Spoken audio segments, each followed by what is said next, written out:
అరకు కూటమి ఎంపీ అభ్యర్థిని కొత్తపల్లి గీతను ప్రధాని మోడీ ఆశీర్వదించారు. టీడీపీ అధినేత చంద్రబాబు ఆమె సేవల్ని ప్రశంసించారు. మోడీ అనకాపల్లి పర్యటనలో ఈ అరుదైన సంఘటన చోటు చేసుకుంది. అనకాపల్లి జిల్లాలో జరిగిన ప్రధాని మోడీ ఎన్నికల ప్రచార సభలో అరకు పార్లమెంట్ బీజేపీ కూటమి అభ్యర్థి కొత్తపల్లి గీతకు ప్రత్యేక గుర్తింపు లభించింది. సాక్షాత్తు ప్రధాని మోడీ కొత్తపల్లి గీతను అరకు ఎంపీగా గెలిపించాలని కోరడంతో పాటు గీత తలపై చేయిపెట్టి ఆశీర్వదించడం గమనార్హం. ప్రధాని నరేంద్ర మోడీ దగ్గర ప్రత్యేక గుర్తింపు ఉన్న కొత్తపల్లి గీత విజయాన్ని ఆకాంక్షిస్తూ ఆయనే ఆశీర్వదించడం అభినందనీయం. అదేవిధంగా మాజీ ముఖ్యమంత్రి తెలుగుదేశం పార్టీ అధినేత చంద్రబాబు కూడా కొత్తపల్లి గీత కోసం ప్రత్యేకంగా చెప్పడం అందరిలో ఆసక్తి నెలకొంది. గతంలో ఎంపీగా పనిచేసిన గీతను తిరిగి ఎన్నుకుంటే అరకు పార్లమెంట్ ప్రాంతం అభివృద్ధి చెందుతుందని, గీత సమర్థురాలని చంద్రబాబు కొనియాడారు. దీంతో అక్కడ ఉన్నవారంతా ఆశ్చర్యపోయారు.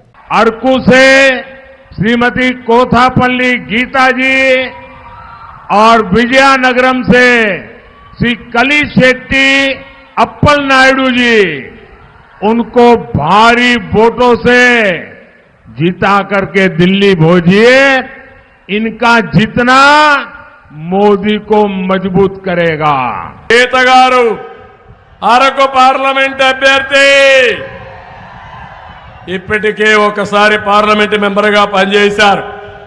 అనుభవం ఉంది, అందరితో పరిచయాలున్నాయి, చొరవ ఉంది.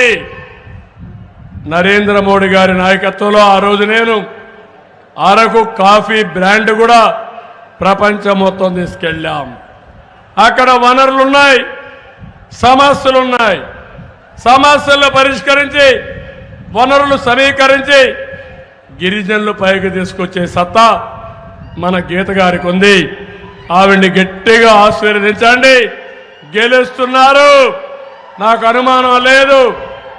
ఇలాంటి వ్యక్తులు వస్తే ఆ ప్రాంత అభివృద్ధి సాధ్యం.